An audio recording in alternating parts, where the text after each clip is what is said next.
여러분, 매일 밤 여러분의 침실에서 울려 퍼지는 가장 시끄러운 소리가 사실은 우리 몸이 낼 수 있는 가장 절박한 구조 요청이라면 어떨까요? 아, 진짜 좀 섬뜩한 가정이죠. 그쵸. 보통 우리는 누군가 코를 막 심하게 골면 오늘 진짜 피곤했나 보네요 하고 그냥 방문을 닫아버리잖아요. 네, 시끄럽다고 막 베개로 귀를 꽉 막고 자기도 하고요. 맞아요. 근데 사실 그 순간 그 코를 고는 사람의 머릿속에서는 문자 그대로 생존을 위한 사투가 벌어지고 있을 수도 있습니다. 안녕하세요. 배움을 즐기시는 여러분을 위한 심층 분석 시간입니다. 네, 반갑습니다. 오늘 우리가 파헤쳐볼 자료는 2026년 4월 15일에 김영래 편집장이 발행한 칼럼입니다. 제목이 아침마다 지혜 325호, 깊은 잠이 선사하는 품격 있는 노후, 코골이라는 경고 등에 주목하십시오. 인데요. 네, 그 제목만 딱 보면 흔한 시니어 대상 건강정보지 않을까 이렇게 생각하실 수도 있어요. 약간 노인정에서 볼 법한 그런 느낌이 들기도 하죠. 맞아요. 하지만 이 자료를 꼼꼼히 뜯어보면요. 우리가 인생의 무려 3분의 1을 차지하는 수면이라는 시간을 얼마나 무지하고 또 폭력적으로 방치하고 있는지에 대한 아주 날카로운 지적들이 담겨 있습니다. 네네. 겉보기엔 그 어르신들 코골이 고치라는 이야기 같잖아요. 근데 막상 파고들면 결국 현대인 모두의 수면 퀄리티, 그리고 이 정보가 막 쏟아지는 시대에 우리가 의료를 어떻게 소비하고 있는지에 대한 아주 묵직한 질문을 던지더라고요. 그렇죠. 누구나 공감할 수밖에 없는 아주 핵심적인 주제를 건드린 거죠. 자, 그래서 오늘 우리의 미션은 명확합니다.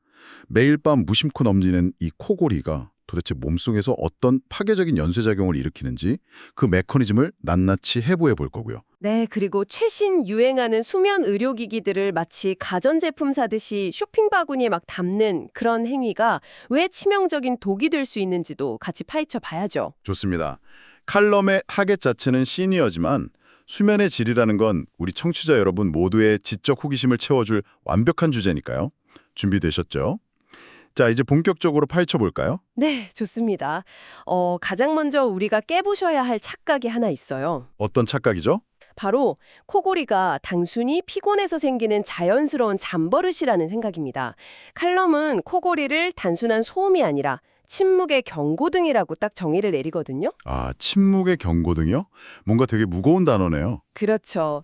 이 경고등이 의미하는 바를 제대로 이해하려면 우리가 잠들었을 때 목구멍 안쪽에서 도대체 무슨 일이 벌어지는지 생리학적으로 좀 들여다볼 필요가 있습니다. 보통 나이 들면 막 살이 좀 찌거나 기력이 떨어져서 기도가 좁아지는 거 아닌가요? 술 마시고 들어온 날 유독 심해지기도 하고요. 아, 정확히 그 부위입니다. 우리가 잠이 들면 온몸의 근육이 쫙 이완이 되잖아요. 네네, 축 늘어지죠? 목 안쪽, 그러니까 연구개나 혓뿌리 쪽 근육도 마찬가지로 축 늘어집니다. 중력 때문에 이 조직들이 뒤로 딱 처지면서 숨을 쉴 수 있는 통로인 기도를 아주 좁게 만들어요.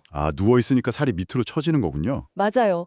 그렇게 좁아진 틈으로 공기가 막 억지로 통과하려다 보니까 주변 점막이 펄럭이면서 진동하는 소리가 나는데 그게 바로 코골이입니다. 그게 코골이 메커니즘이군요. 네. 근데 뭐 여기까지는 그럴 수 있어요.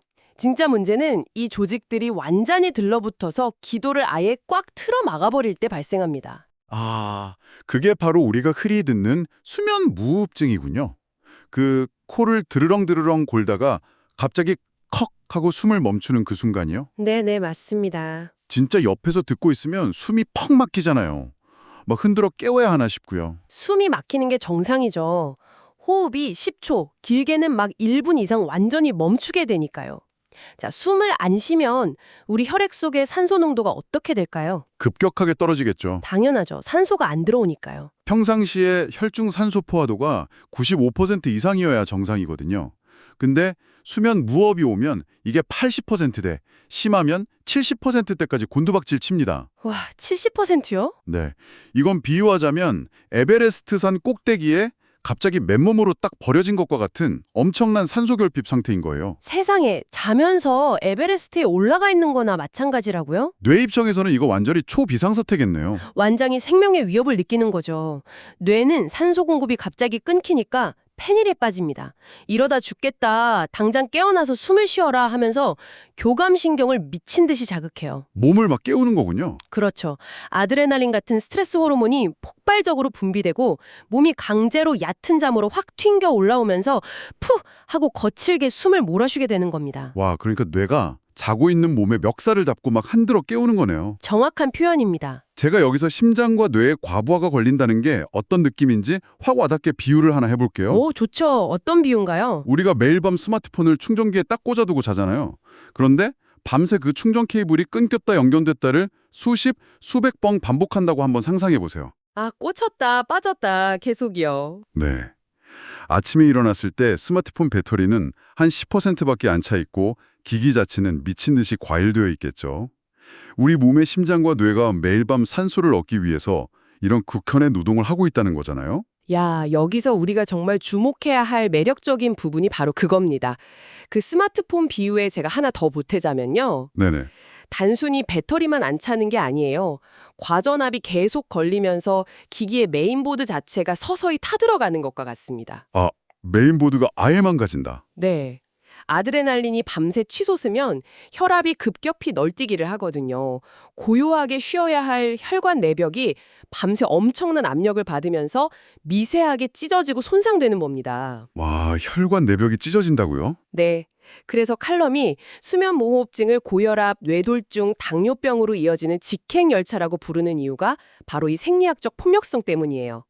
심지어 인슐린 저항성까지 높여서 당뇨를 막 악화시키니까요. 진짜 코골이를 그저 좀 시끄러운 잠버릇 정도로만 생각했던 분들에게는 엄청난 경각심을 주는 내용이네요. 잠을 자는 동안 내 몸이 휴식은커녕 매일 밤 링 위에서 펀치를 막 맞고 있었다니 너무 끔찍합니다. 그렇죠. 침묵의 경고등이라는 말이 딱 맞죠. 자, 그럼 이렇게 혈관이 망가지고 뇌가 패닉에 빠진다면 당장 이 직행 열차를 멈춰 세워야 할 텐데요. 솔직히 예전에는 코골이 고친다고 하면 막 입천장 째고 수술하는 거 상상해서 무서워서 병원 못 가는 분들 많았잖아요. 맞아요. 과거에는 실제로 그 목젖 주변 조직을 싹 잘라내는 수술적 요법에 많이 의존했습니다. 고통스럽기도 엄청 고통스럽고 무엇보다 재발률도 낮지 않았거든요. 수술해도 다시 코를 고는 거군요. 네, 하지만 현대 의학 기술이 발전하면서 치료 패러다임이 완전히 바뀌었습니다. 이제는 지속적 기도 양압기, 흔히 CPAP이라고 부르는 비침습적 기기가 1차 표준 치료법으로 딱 자리 잡았어요. 오, CPAP. 저도 주변에서 양압기 쓰는 분들 꽤 봤어요. 막 잘 때 산소 마스크 같은 걸 코나 입에 딱 쓰고 주무시더라고요. 근데 그게 구체적으로 어떤 원리로 기도를 열어주는 건가요? 아주 쉽게 설명해 드릴게요. 우리가 바람이 쫙 빠져서 쪼그라든 풍선에 입을 대고 공기를 훅 불어넣으면 찌그러진 풍선이 팽팽하게 펴지잖아요. 네네, 쫙 펴지죠. 양압기가 바로 그 역할을 하는 겁니다. 잠들어서 축 늘어지고 막 들러붙은 목구멍 안쪽 살들이 숨구멍을 막지 못하도록 외부에서 일정한 압력의 공기 기둥을 계속 밀어넣어서 기도를 강제로 열어두는 원리예요. 아, 바람을 불어넣어서 공간을 만드는 거네요. 맞습니다. 공기로 만든 부목을 목구멍에 딱 대주는 셈이죠. 와, 공기로 부목을 댄다. 이거 정말 훌륭한 기술이네요. 목에 칼도 안 대고 숨기를 뻥 뚫어주니까요. 그런데 여기서 정말 흥미로운 지점이 하나 등장하는데요. 어떤 부분이죠? 보통 우리는 자기 건강에 적극적으로 막 투자하고 돈을 아끼지 않고 최신 기기를 스스로 사서 쓰는 사람을 능동적이고 똑똑한 소비자라고 생각하잖아요. 그렇죠. 헬스케어에 관심 많은 분들이 보통 그렇게 하죠. 네, 실제로 칼럼을 보면 최근 온라인 쇼핑몰이나 무슨 해외 직구로 $1,000, 그러니까 우리 돈으로 150만 원 가까이 되는 고가의 양압기를 개인이 임의로 톡톡 구매하는 현상이 엄청 늘고 있다고 지적합니다. 네, 맞습니다. 많이들 사시죠. 아니, 건강에 그 정도 돈을 투자하는 건 좋은 거 아닌가요? 근데 칼럼은 오히려 이런 요행이나 자가진단을 엄청 강하게 경고하고 있거든요. 바로 거기가 정보가 넘쳐나는 시대에 우리가 가장 빠지기 쉬운 치명적인 함정입니다. 함정이요? 네, 사람들이 최신형 공기청정기나 마사지 기계를 리뷰 보고 고르듯이 의료기기를 대하고 있는 거예요. 양압기는 단순히 막 맑은 공기를 쐬게 해주는 가전제품은 절대 아닙니다. 아, 가전제품이 아니다. 핵심은 앞서 말씀드린 기도를 열어주는 그 공기의 압력이 있어요. 압력이요? 그냥 자기가 써보고 숨쉬기 편한 정도로 다이얼 쓱쓱 돌려서 맞추면 되는 거 아닌가요? 뭐 선풍기 1단, 2단 조절하듯이요? 그게 그렇게 단순하지가 않습니다. 사람마다 얼굴 골격이 다 다르고 혀의 두께가 다르고 심지어 기도가 막히는 중증도가 정말 천차만별이거든요. 아, 사람마다 구조가 다르니까요. 그렇죠. 어떤 사람은 심지어 수면 자세를 바꿀 때마다 필요한 압력이 달라지기도 해요. 자, 만약 개인이 임의로 압력을 너무 약하게 설정하면 어떻게 될까요? 숨구멍이 제대로 안 열리겠죠? 맞습니다. 아무런 치료 효과가 없어요. 여전히 숨은 막히고 뇌는 계속 데미지를 받죠. 반대로 나 빨리 낫고 싶어. 혹은 답답해 하면서 압력을 너무 강하게 설정하면 어떻게 될까요? 글쎄요. 공기가 너무 세게 들어오니까 자다가 입으로 바람이 막 훅 하고 새어나오거나 목이 엄청 건조해지지 않을까요? 그런 불편함은 기본이고요. 훨씬 더 무서운 부작용이 있습니다. 과도한 압력이 폐에 무리를 주어서 폐 기능을 아예 저해할 수도 있고요. 헐, 폐 기능이요? 네, 심지어 강제로 막 불어넣는 공기 때문에 뇌가 호흡 반사를 잃어버리는 중추성 수면 무호흡이라는 완전히 새로운 형태의 질병을 유발할 수도 있습니다. 호흡 생태계 자체가 완전히 교란되는 거예요. 잠깐만요. 그러니까 150만 원이나 주고 내돈내산한 그 최신 기계가 오히려 내 폐를 망가뜨리고 호흡 시스템을 엉망으로 만드는 고문기구가 될 수 있다는 건가요? 이거 진짜 충격적인데요? 그렇기 때문에 칼럼이 보수적인 접근을 그렇게 강조하는 겁니다. 건강관리는 가전제품 다루듯 해서는 절대 안 된다는 거죠. 그럼 어떻게 해야 하나요? 검증된 의료체계 안에서 하룻밤을 자면서 뇌파, 심전도, 호흡 등을 모두 측정하는 수면 바원 검사라는 걸 꼭 받아야 합니다. 아, 수면 다운 검사요? 네, 전문의가 그 정밀한 데이터를 바탕으로 이 환자에게 딱 맞는 정확한 공기압력 처방을 내려야 비로소 양압기가 생명 유지 장치로서 제 역할을 할 수 있는 겁니다. 와, 처방이라는 게 약에만 있는 게 아니라 공기압력에도 있는 거였네요? 맞습니다. 의사의 진단 없이 양압기를 직구하는 건요. 비유하자면 시력 검사도 안 하고 그냥 아무 안경이나 비싼 테로 사서 쓰는 것보다 훨씬 더 위험한 행동인 거죠. 진짜 뼈 때리는 비유네요. 똑똑한 소비자는 비싼 기계를 재빠르게 막 직구 결제하는 사람이 아니라 번거롭더라도 의사를 찾아가서 내 몸의 데이터를 정확히 측정하는 사람이었네요. 정확합니다. 자, 그럼 여기서 자연스럽게 다음 논의로 넘어가 보죠. 전문가의 진단이 필수적이라면 병원을 가야 하잖아요. 근데 현실은 어떤가요? 한국은 수면다원 검사나 양압기 대여에 국민건강보험이 딱 적용되어서 세계 최고 수준의 혜택을 받을 수 있단 말이에요. 네, 시스템이 정말 잘 되어 있죠. 돈 걱정 없이 치료받을 수 있는데도 유독 우리 시니어분들은 병원 가기를 극도로 꺼리십니다. 내 몸은 내가 가장 잘 안다면서요. 청취자 여러분도 아마 부모님 모시고 병원 가려다가 막 실랑이 해본 경험 정말 많으실 겁니다. 괜히 병원 갔다가 없는 병 만들어 온다? 이깟 코 좀 고는 거 가지고 무슨 유난이냐 하시면서요? 맞아요, 맞아요. 진짜 제 얘기하는 줄 알았어요? 이 지점에서 더 큰 그림을 그려본다면요. 이 칼럼이 정말 헐렁한 이유가 바로 나옵니다. 이런 현상을 단순히 어르신들의 똥고집으로 치부하지 않고 그 이면에 있는 심리적, 사회적 태도를 아주 깊이 있게 짚어낸다는 점이거든요. 네, 저도 솔직히 그냥 어르신들 특유의 고집이라고만 생각했거든요. 근데 생각해보면 젊은 사람들도 얼굴에 마스크 쓰고 자라고 하면 답답해서 던져버리는 판에 평생을 멀쩡하게 살아오신 분들이 하루아침에 환자 취급받으면서 기계에 의존해 자야 한다는 게 심리적으로 엄청난 저항감이 들 것 같긴 해요. 아주 정확하게 핵심을 짚으셨습니다. 노화라는 과정 자체가 인간에게 끊임없이 상실을 경험하게 만들거든요. 체력이 떨어지고 사회적 역할이 축소되잖아요. 그렇죠. 할 수 있는 게 점점 줄어들죠. 이런 상황에서 내 건강만큼은 내 통제하에 있다는 마지막 자존심이자 독립성을 지키고 싶은 방어 기제가 바로 내 몸은 내가 안다는 태도로 나타나는 겁니다. 아, 무의식적인 방어 기제였군요. 네, 전문가에게 의존하는 순간 자신이 진짜 늙고 병든 약자가 되어버린다고 느끼는 거죠. 독립성을 유지하고 싶어하는 인간의 본성이 오히려 잘못된 건강관리로 이어지는 안타까운 심리적 패턴입니다. 자존심을 지키려는 행동이었다니 마음이 좀 짠해지네요. 그런데 칼럼의 원문 저자는 여기서 시각을 완전히 비틀어버립니다. 어떻게 비틀죠? 전문가의 도움을 받고 국가 시스템 안으로 들어가는 것을 단순한 노화에 대한 굴복으로 보는 게 아니라 가족을 위한 책임감으로 확 재해석하더라고요. 저는 솔직히 이 부분이 오늘 내용 중에서 가장 뼈 때리는 통찰이라고 생각했어요. 그 부분 정말 중요한 대목이죠. 자, 한번 생각해 보세요. 자존심을 지키겠다고 치료를 계속 거부하다가 앞서 말한 막 뇌졸중이나 급성 심근경색으로 갑자기 쓰러지게 되면 어떻게 될까요? 헐, 생각만 해도 아찔하네요. 그 순간 본인의 독립성은 완전히 영구적으로 상실될 뿐만 아니라 가족들에게 엄청난 경제적, 육체적, 심리적 부담을 확 지우게 됩니다. 진짜 민폐가 되는 거네요. 그래서 칼럼은 진정으로 지혜로운 어린이라면 국가가 보장하는 훌륭한 진료 시스템을 적극적으로 수용해야 한다고 말하는 겁니다. 그것이 결국 가장 오랫동안 자신의 건강한 독립성을 유지하고 남은 가족들을 사랑하는 가장 현실적이고 책임감 있는 선택이라는 거죠. 병원 침대에 누워 자존심 부릴 게 아니라 건강할 때 전문가의 도움을 받는 게 진짜 가족을 지키는 길이다. 아, 듣고 보니 너무나 명쾌합니다. 그렇죠. 진정한 지혜죠. 자, 지금까지 의료 시스템과 기기의 도움을 받는 방법에 대해 이야기해 보았는데요. 그렇다고 우리가 모든 걸 막 기계랑 의사한테만 맡겨놓고 가만히 누워있을 수는 없잖아요. 절대 안 되죠. 그래서 병원 밖에서 오늘 밤 당장 청취자 여러분 스스로 통제하고 실천할 수 있는 일상 속 자기관리 영역으로 한번 초점을 맞춰보겠습니다. 기기가 아무리 좋아도 일상의 관리가 무너지면 결국 밑빠진 독에 물 붓기거든요.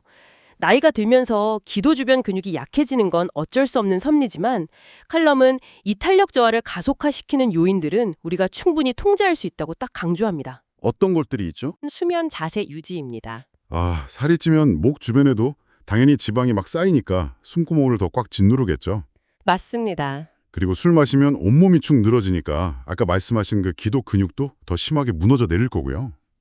진짜 너무 뻔한 얘기 같지만 막상 일상에서 지키긴 제일 어려운 것들이네요. 항상 기본이 제일 어렵죠. 그런데 이 대목에서 제가 이 칼럼에 완전히 열광하게 만든 문구가 하나 딱 등장합니다. 영국의 한 치료 사례에서 인용된 명언이었는데요. 혹시 기억하시나요? 아, 네, 기억하죠. 자기 관리는 멋진 일. 영어로 self-care is sexy라는 표현이었죠. 맞아요. 아니 어르신들의 코골이와 수면 무호흡증을 다루는 이 진지한 의학 칼럼에서 섹시하다, 멋지다 라는 단어가 탁 튀어나올 줄 누가 상상이나 했겠습니까? 좀 의외의 단어 선택이긴 했어요. 보통 우리가 나이가 들고 병드는 몸을 관리하는 건 뭐 쇠퇴를 방어하는 되게 우울한 과정으로 여겨지잖아요. 그런데 이걸 스스로의 품격을 높이는 아주 주도적이고 정말 멋진 일로 프레이밍을 바꾼 게 너무 신선하지 않나요? 코골이를 대하는 태도의 완전한 패러다임 전환을 보여주는 거죠. 보통 코를 곤다고 하면 아내한테 등짝을 막 맞고 거실로 쫓겨나거나 뭐 여행 가서 친구들한테 눈치 보이는 부끄러운 핀잔의 대상 정도로 생각하잖아요. 네네, 아유 코 골어서 미안해 막 이러고요. 수치심 때문에 오히려 문제를 회피하려고 한단 말이죠. 하지만 이 칼럼은 그 부끄러움을 싹 걷어내라고 말합니다. 내 몸이 보내는 그 산소 부족 신호에 귀를 기울이고 식단을 스스로 조절하고 병원에 가서 양압기 마스크를 기꺼이 쓰는 그 모든 과정이 건강 회복의 기회이자 나침반을 고쳐잡는 멋진 행위라는 겁니다. 내 몸을 그냥 방치하는 게 진짜 부끄러운 일이고 문제를 직시하고 개선해 나가는 태도야말로 정말 성숙하고 섹시한 어른의 모습이라는 거군요. 그렇습니다. 그래서 칼럼은 결론부에서 수면의 의미를 아주 멋지게 재정의합니다. 수면은 하루 끝에 남은 시간 동안 잠시 그냥 기절해 있는 수동적인 휴식이 아니라는 거예요. 그럼 뭐죠? 내일을 위한 생명 에너지를 재충전하는 아주 신성한 과정이라고 말하죠. 맑은 정신과 체력이 깊은 잠에서 시작된다는 겁니다. 와, 신성한 과정. 깊은 잠이 있어야 맑은 정신이 있고 맑은 정신이 있어야 주변 사람들에게 다정할 수 있는 여유가 생기잖아요. 이것이 다가오는 100세 시대를 그저 아프지 않게 연명하는 것을 넘어 지혜를 나누며 품격 있게 누리기 위한 아주 첫 단추임을 원문 저자는 강력하게 지지하고 호소하고 있습니다. 자, 그러면 이 모든 것이 우리에게 어떤 의미가 있을까요? 오늘 다룬 교훈을 빠르게 한번 쭉 정리해 볼까요? 네, 우리가 나눈 이 깊은 분적들을 관통하는 하나의 줄기가 있습니다. 바로 무지에서 벗어나 통제권을 되찾으라는 것입니다. 통제권을 되찾아라. 매일 밤의 코골이는 피곤함의 훈장이 아니라 심혈관 질환으로 가는 구조 요청, 즉 경고등임을 인식하는 것. 그리고 임의적인 비싼 기기 쇼핑 대신 의료진의 검증된 처방을 받아 호흡을 통제하는 것. 맞아요. 기기에 함부로 사면 안 되죠. 그리고 마지막으로 나는 안 아피다는 그 낡은 고집을 버리고 시스템의 지혜를 수용하는 성숙한 태도. 이 모든 것이 결국 내 건강의 주도권을 잃지 않으려는 치열하고 멋진 자기관리, 셀프케어의 과정이라는 거죠. 완벽한 요약입니다. 그래서 청취자 여러분께 이 방송이 끝난 후 꼭 해보셨으면 하는 작은 제안을 하나 드리고 싶어요. 어떤 제안이죠? 오늘 밤 여러분 본인의 수면햄 녹음 기능을 한번 켜보시거나 혹은 부모님의 침실 밖에서 그분들이 내는 숨소리에 잠시만 가만히 귀를 기울여 보시기 바랍니다. 그 시끄러운 소리가 사실은 나 좀 살려달라는 뇌와 심장의 아주 처절한 외침은 아닌지 말이죠. 아, 너무 좋은 제안입니다. 그 작은 관심과 경청이 멈춰가던 호흡을 다시 이어주는 첫걸음이 될 테니까요. 네, 그렇겠죠.